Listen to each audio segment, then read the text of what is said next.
Hey y'all, it's Neek. Welcome back to my channel. So this video is for any of y'all who either don't know how to get your closer to lay flat, or if you ever have troubles with placing it and trying to, get all the corners down without there being any bumps or without your closure being halfway off your cap. I used to struggle with this all the time, and over time I finally learned different tricks and tips to get the closure to lay flat all the way around and be where I need it to be as far as how far off of the cap it is. So, and that's including those curved 5x5 closures, because those curves used to throw your girl off for a while. So, if you want to see how I get my closures to lay flat, just stay tuned and keep watching.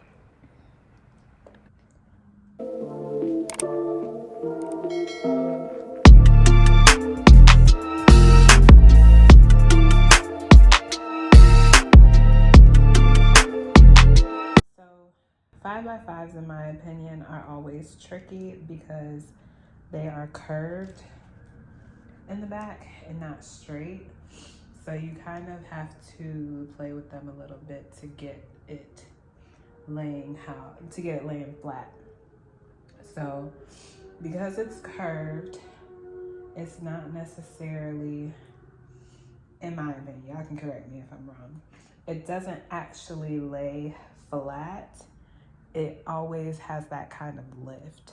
So let's see.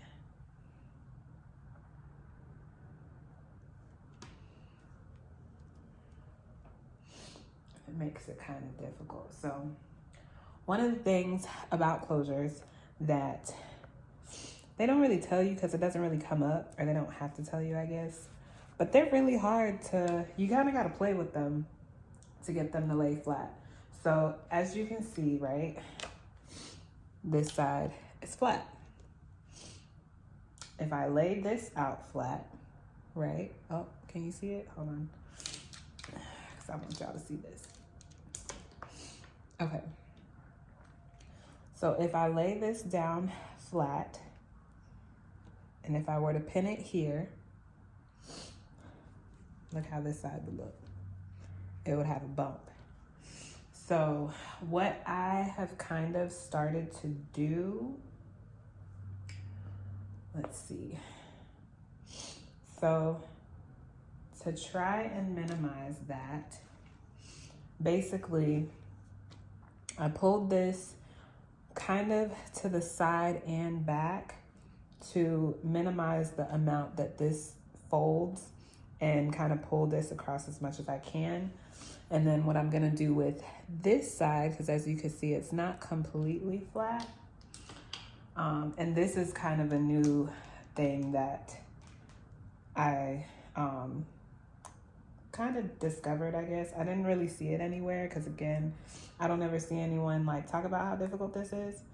But I take the front, and this is, okay, I didn't mention this before. Starting out, I put the closure, well, no, scratch that. So how I make my wigs, I make sure that a little bit of the closure lays in front of the cap. I learned that from Tierra Monet. But so once I finish the wig, I'll cut off this little ribbon piece, and it should make it blend more seamlessly. But that being said, when I'm putting the closure on, when I'm laying it on at first, I put it a little bit further back, because what I've noticed every time I put the closure on is that I always end up having to move the front a little bit further to make the rest of it lay flat. So I put that there, and then I'm gonna come to the front piece and take this out, and then just pull it to where now it lays flat. And now it's like maybe an inch laying off. So now that's flat, right? I'm gonna come back over to this side of the, because as you can see, this is still lifted a little bit, just a little bit. So I'm gonna come back over to this side. I'm going to take the back out and stretch it just a little bit further over.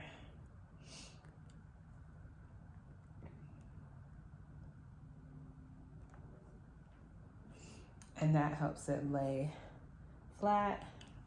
And then in doing that, it created a slight bump right here. So I'm just gonna do the same thing on this front side and just move it slightly forward so that the side now is laying completely flat as well. So now it's like flat, flat, and flat. So that's how I do the closure. Yeah, and it's, I want to say an inch on each side. It's pretty even. So that's how I do the closure. I actually just changed to doing it this way recently because like I was always having, I would see them little Instagram videos of them posting their closure flat all the way around, and I'd be like, why can't I ever get mine to look like that? It wouldn't be bad, but it would just be slightly lifted, and I couldn't figure out how to get all of it flat while also like, because my half the closure would be off, so I don't know, it was just annoying. So anyway, that's my closure method, and I will show y'all how I sew it down. Okay, y'all, I'm so sorry. In reviewing the little clip I just made, I completely forgot what the heck the point of this video was, and I made the first stitch in my closure. So let me show y'all how I did it. Basically, and I'll do the same thing on the other side so you guys will be able to see what you didn't see right here. But I start, I pretty much sew through that top layer of the cap. I don't go all the way through because this is the elastic piece that, you know, it's the thickest piece. So I sew through the top layer and brought the needle through, and then I went through that same piece that I sewed, and I looped it. So I'm gonna show you how I do that because I do it that's how I sew all the way around the closure. But yeah, I want to make sure you guys can see. I'm using the front camera of my phone so it doesn't have zoom. So I'm trying the best I can. I hope you guys can see this.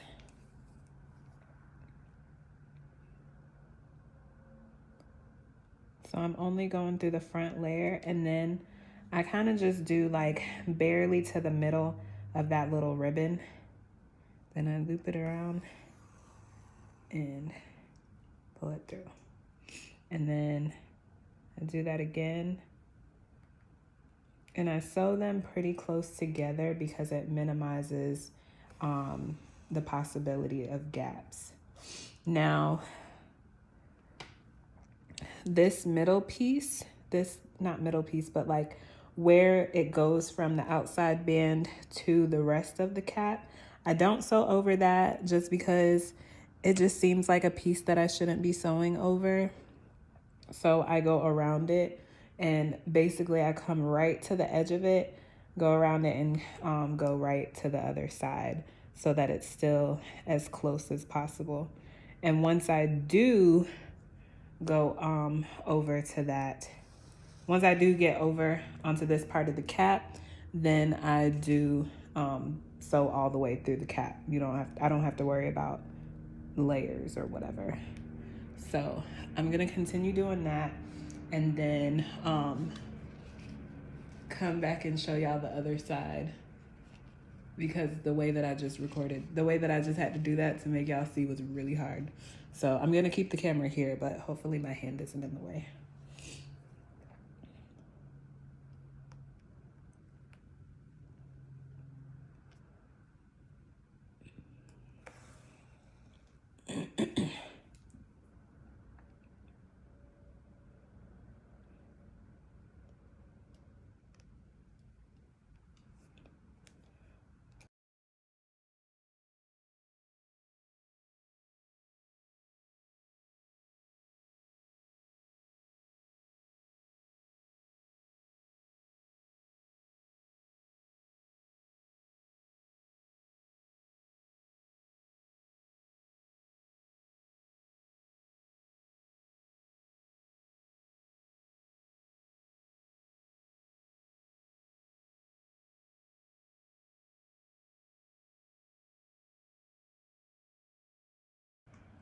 Okay, so I always stop here and then start on the other side. I usually do around, stop, around, stop, and then I continue all the way over.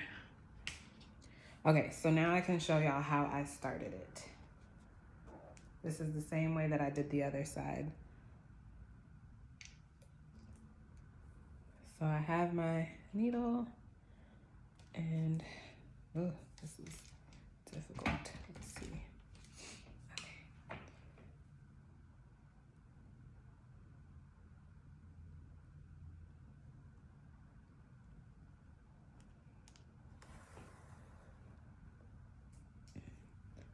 And then I just go through the same spot for extra security and do a little loop-de-loop. Oops, the loop-de-loop done fell off. Okay, I just did a little loop-de-loop. Now I see some people, they loop-de-loop it as if they're knotting it for extra security. This has always worked for me. Just doing one loop-de-loop works for me. So that's why I do it that way. But yeah. And then I just continue on.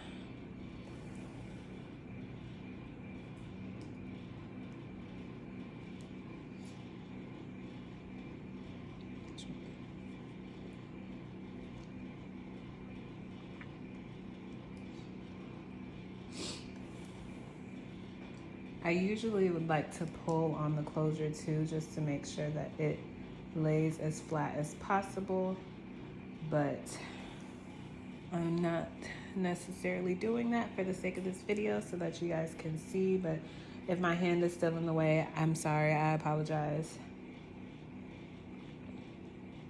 It's really hard to do this for the camera.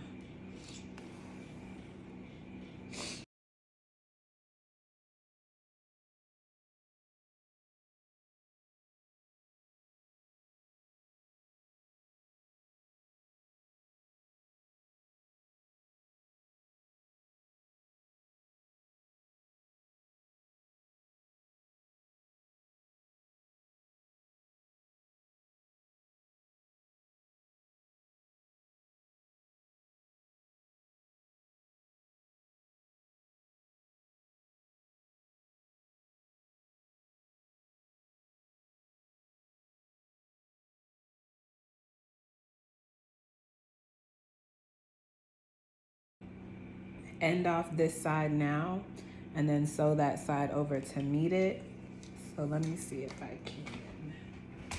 I think it'll be easier if I do it from this way. So how I end it off, I learned this in my home ec class in 6th or 7th grade when we covered sewing. There's probably a more efficient way to do this, but I push the needle in halfway. I wrap it around the needle 4 times. And then I pull the needle through.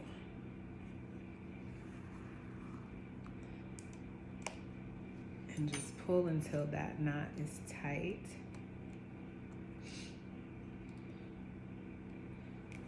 But I don't stop there. I used to stop there and my knots would always come loose and my tracks would be hanging, so I had to do something else. So my sister told me that whenever she does sew-ins, she double knots. She ties her knots in a knot 2 times so that the knot will stay. So that's just what I do. So I just do 2 simple knots.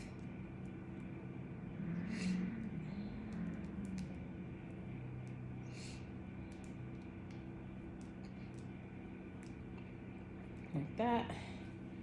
And then I cut it.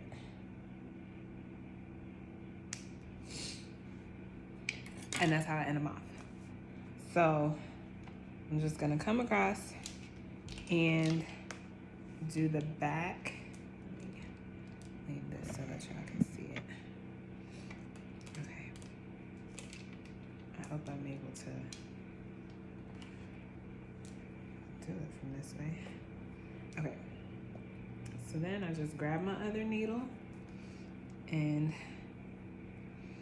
continue trudging on over to the other side. I'm just gonna meet that knot and then knot it right back up. This is in my way.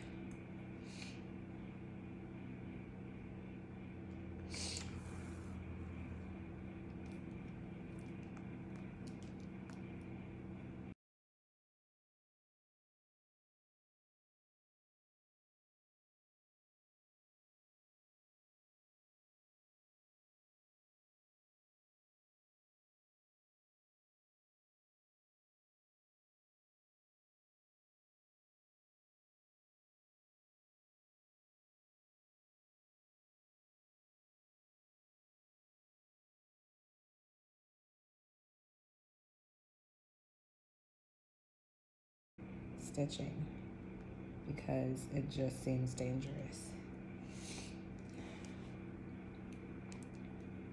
Okay, so now I'm at the other knot. So I am just going to come right here and close this bad boy off. 1, 2, 3, 4.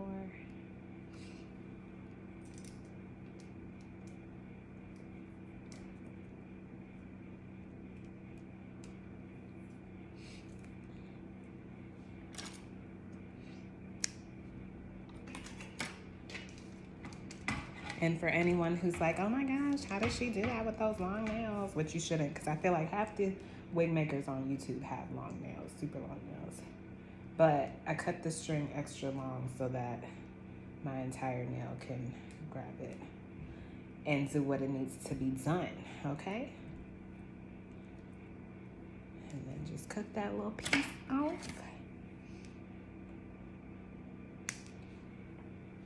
And voila, we have our closure.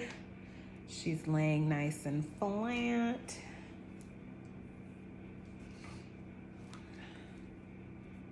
Voila. Honestly, y'all, my closure technique is low-key bomb, in my opinion, in my humble opinion, because it might not be. I'm not a professional. I don't be around professionals. I do not have a hair wig making network close to me, so I could be completely off. But lately, my closures have been working for me. So, but I'm still, you know, if there's something that y'all feel like I did wrong, if this new technique that I discovered is completely dumb, please don't tell me like that, but you can tell me. Tell me in a nice, professional way. But, yeah. And then, yes, this hangs off or whatever, but it's normal. It's supposed to. If you've seen any frontal tutorial, then you know that this piece ain't what you're supposed to be worried about, because if you try and worry about it, you're gonna end up doing it wrong and your lace is just gonna be flippity flapping all over the place. But anyway, so that's the closure.